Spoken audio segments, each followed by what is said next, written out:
Peace TV English, the solution for humanity.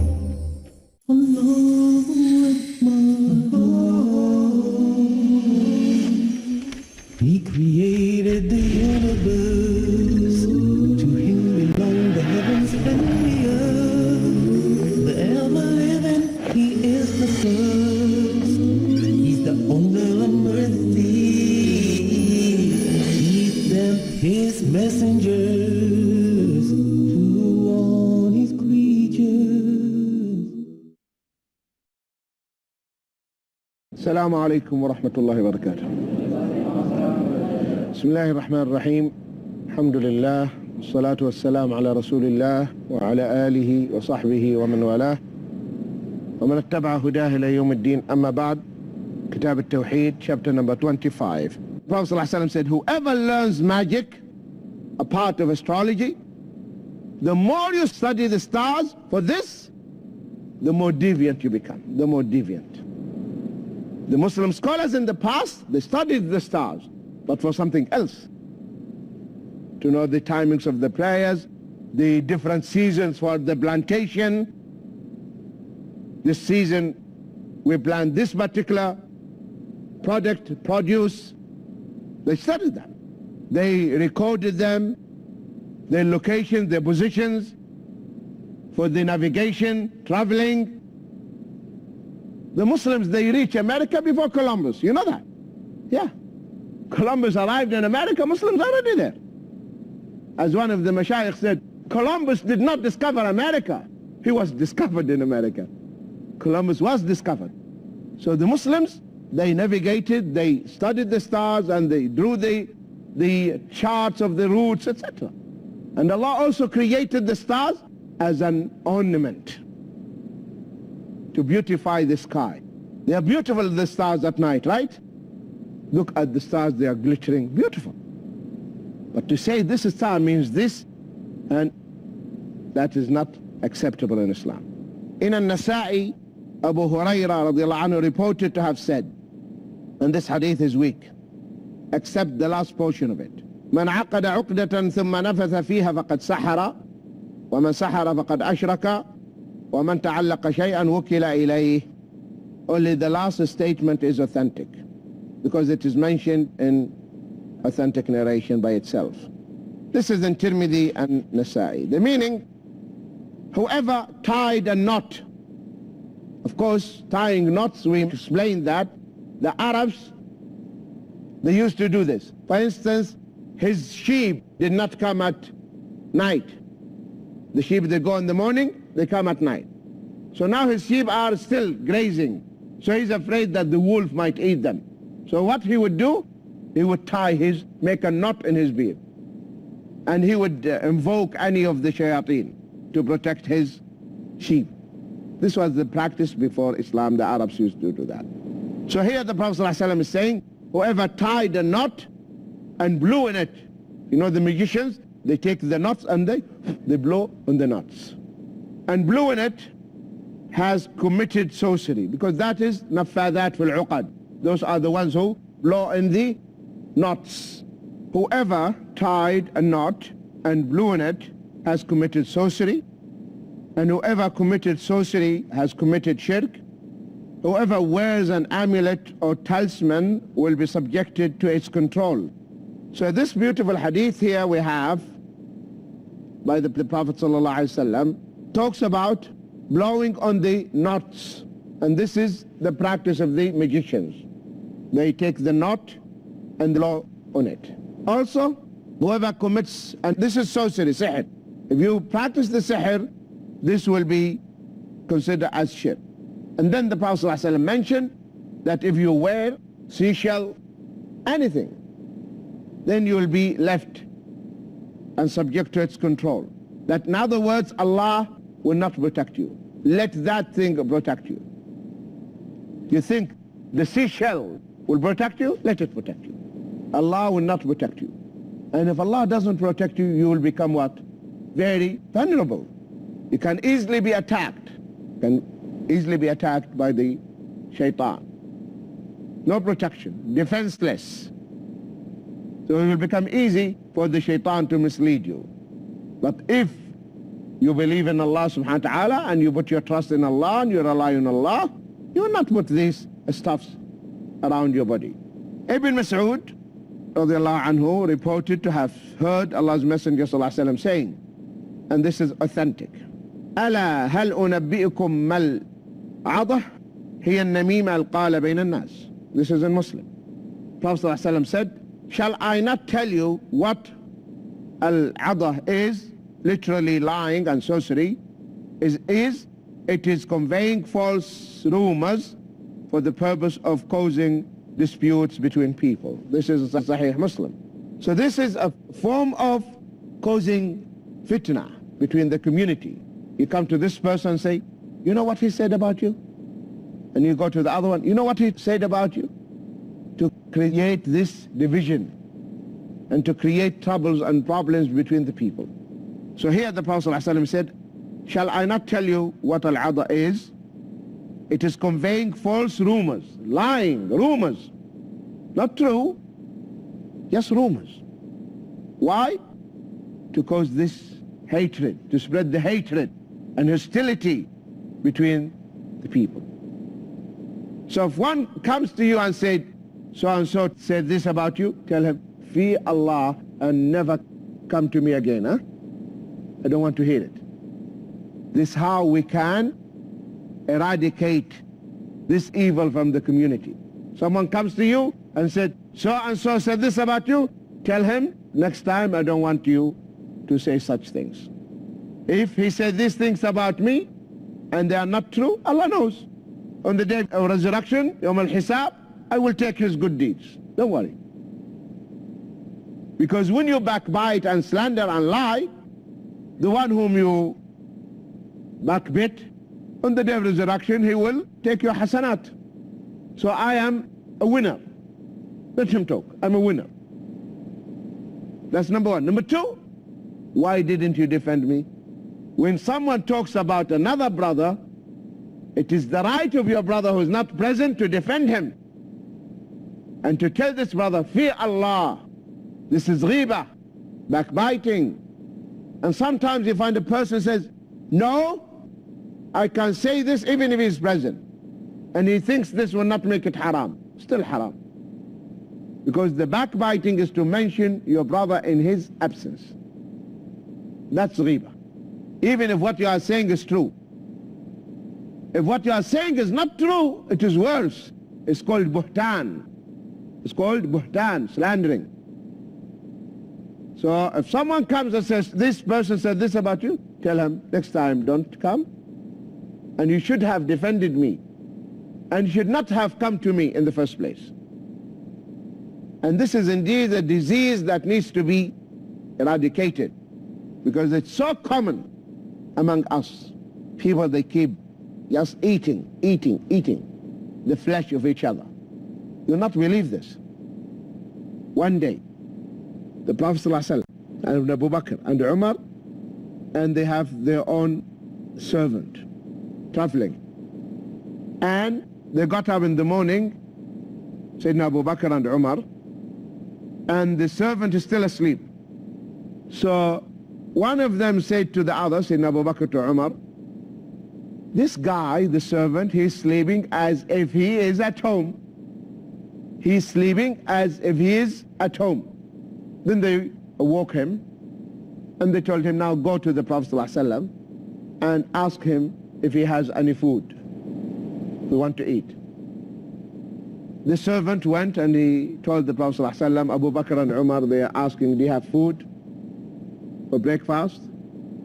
The Prophet ﷺ told him, go back and tell them they already had their breakfast. They already had their breakfast. Sayyidina Abu Bakr and Umar, they came running to the Prophet ﷺ and said, oh Prophet of Allah, we asked you for food, you said we already had. What is it? He said, you ate the flesh of your brother. But just that saying, he is sleeping as if he is at home. And then the Prophet ﷺ said, by Allah, I can see his flesh between your teeth. Are you following? Though we think they didn't say anything. When one of the wives of the Prophet ﷺ mentioned Safiya, and she said, Hasbuka min Safiya annaha. She didn't talk. Said, what do you want from Safiya? She means she is what? Short. The Prophet ﷺ said, you have uttered a word. If that word was mixed with the water of the sea, it would have made that water rotten, spoiled it. Though she didn't utter the word, she just said like this. So we need to control our tongues. Before you say anything, think about it. من كان يؤمن بالله واليوم الآخر فليقل خيرا أو ليصمت. Whoever believes in Allah and the last day should say something good or keep quiet. So this is a disease and a sickness. When you spread rumors, false rumors between the people to create hostility, division, etc. My dear brothers and sisters and dear viewers, stay tuned. We'll be back inshallah after the break. Keep them his messengers. My dear brothers and sisters and dear viewers, welcome back. We were discussing before the break Kitab Tawheed, chapter number 25. To know more, you will hear in the coming episode. Both collectors, Sahih collectors, Bukhari and Muslim, reported from Ibn Umar radiallahu anhuma that Allah's Messenger sallallahu alaihi wasallam said, Inna min al-bayani la sihra. He said, some eloquence can be so beautiful that it constitutes sorcery. Remember what the sihr does, huh? The sihr, its effect is so subtle, you don't feel it. This person, he casts the spell, and the effect will be so subtle. So similarly, here the Prophet ﷺ is saying that the eloquence, a person who is very eloquent, a speaker, can come and mesmerize the mass. He mesmerizes the mass. And he can turn the whole thing upside down. Falsehood into truth. Truth into falsehood. Because of his eloquence, he can convince you with his batil, with his false beliefs, and he would convince you and make you accept what he believes in because of the eloquence, as if he is going to cast a spell. Because when you have this spell on you, you become like powerless. You have no control over yourself. Someone is controlling you. The same thing, eloquent speakers, that's what they do. They control, they capture the audience, and you find the audience like that. And all his thoughts are going into their hearts. Are you following? This doesn't mean eloquence is not good, but if it is misused. Don't you know that many politicians are eloquent? And they fool the masses during the election? They're so eloquent. And they convince the masses to elect them. And they give them dreams. We will do this and that and that. The moment he is there in the parliament, he forgets all these promises he made. Right? So that's what the Prophet ﷺ is talking about. So sometimes the eloquence can just act like sihr. Like sihr. The bayan, the ability to express yourself. Your words, they just keep boom, boom, hitting. Though what you are saying is nonsense. But because of the eloquence. That's why we should always be careful. See the content. See the content, not just the charisma. Some people think because he's charismatic speaker, that's it. Though what he's saying doesn't make any sense what he's saying. Are you following? Okay, brothers and sisters, this is the end of chapter 25. And now we'll open the floor for questions. If there is no question, we'll move to chapter number 26. Yeah, Assalamu alaikum. Salam rahmatullah. You told us about magicians blowing knots, blowing on the knots. On the knots, yeah. So, I mean, even when the Muslims do zikr, and after that some Muslims, just blow it and, they just... No, that is sunnah. That's sunnah when you go to sleep. The Prophet ﷺ taught us that you get your hands together, and when you blow only with air, you don't spit. And you read قُلْ هُوَ اللَّهُ أَحَدٌ قُلْ أَعُوذُ بِرَبِّ الْفَلَقِ قُلْ أَعُوذُ بِرَبِّ النَّاسِ, and then you wipe. And you start from the nape, the end of the backside, the neck, and you cover like this. That will be a protection for you throughout the night. Because you see the shaitan, what he does every night, this here, he tied at the back of your neck 3 knots every night, the shaitan does. When you go to sleep, the shaitan ties 3 knots, and he says, عليك ليل طويل فارقد, عليك ليل طويل فارقد, عليك ليل طويل فارقد. Which means have deep sleep, have a deep sleep, have a deep sleep.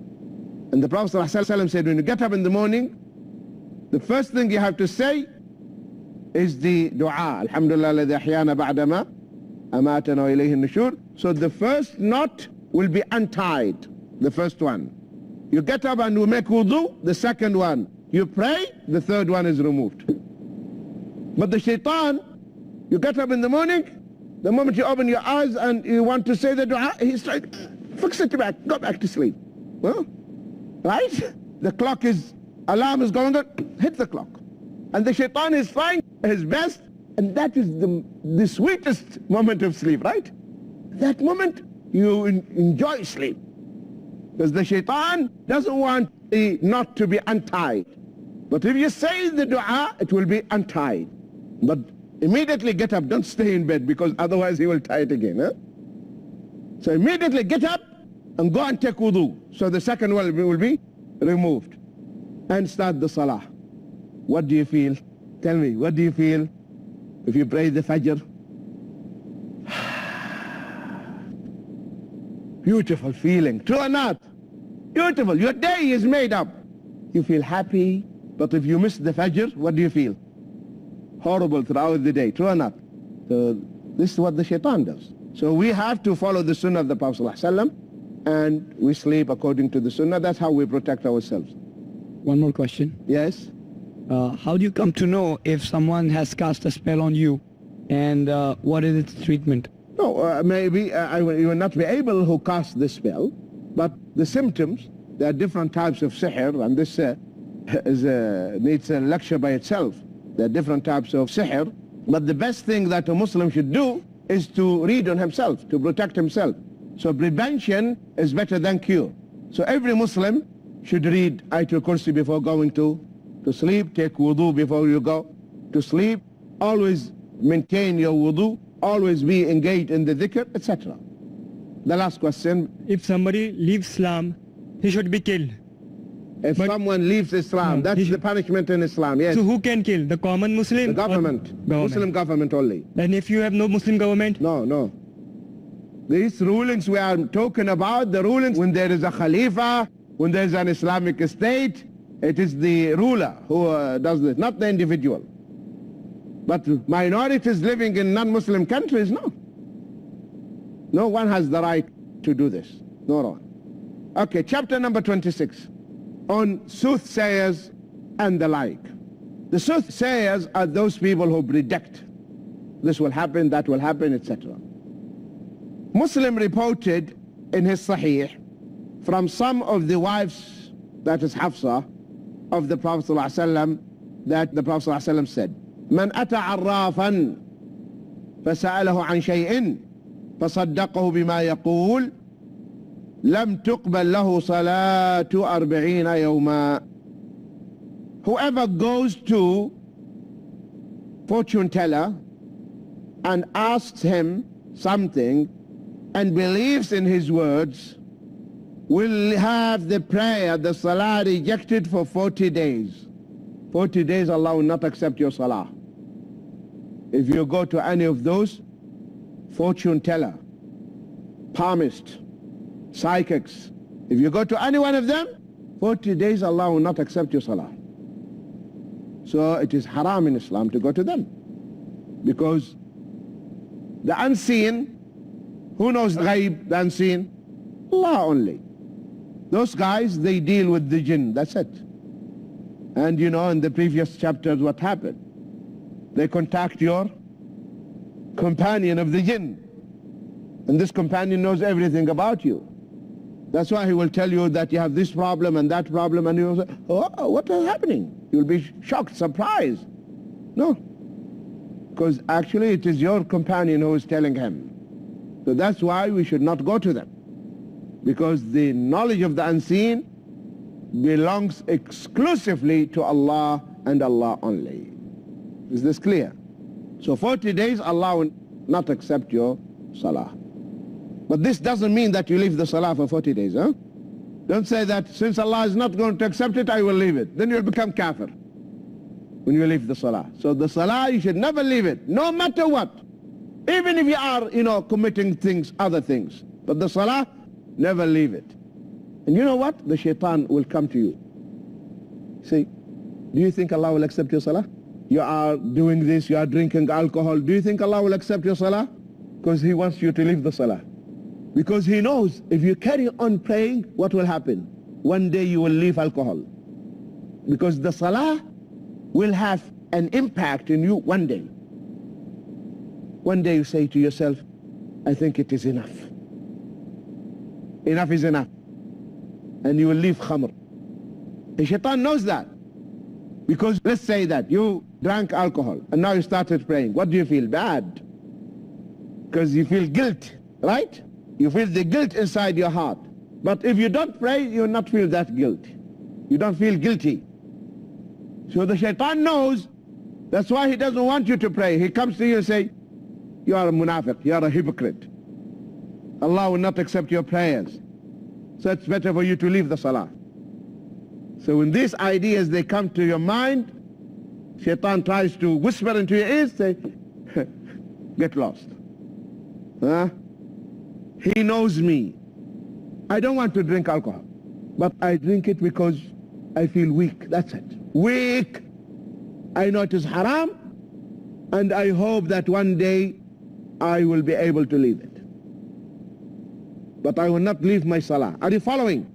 There was one of the Sahaba, alcoholic at the time of the Prophet ﷺ. His name was Himar, Abdullah. And many times he was brought to the Prophet ﷺ, and the Prophet ﷺ would lash him. Till one day, one of the Sahaba said, how often he is brought? Always they bring him drunk. May Allah curse him. When the Prophet ﷺ heard that, he said, don't curse him. Because he loves Allah and he loves His Messenger. Don't curse him. This alcoholic, he loves Allah and he loves His Messenger.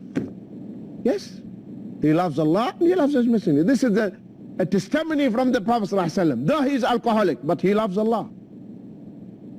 And he loves the Messenger of Allah ﷺ. Take another Sahabi, Abu Mihjan al-Thaqafi, was alcoholic. This is his problem. Every human being has one point of weakness, right? So the weakness of Abu Mihjan was alcohol. My dear brothers and sisters and dear viewers, we'll be continuing Kitab Tawheed, chapter number 26 in the coming episode. Looking forward to seeing you. Till then, Assalamu alaikum wa rahmatullahi wa barakatuh.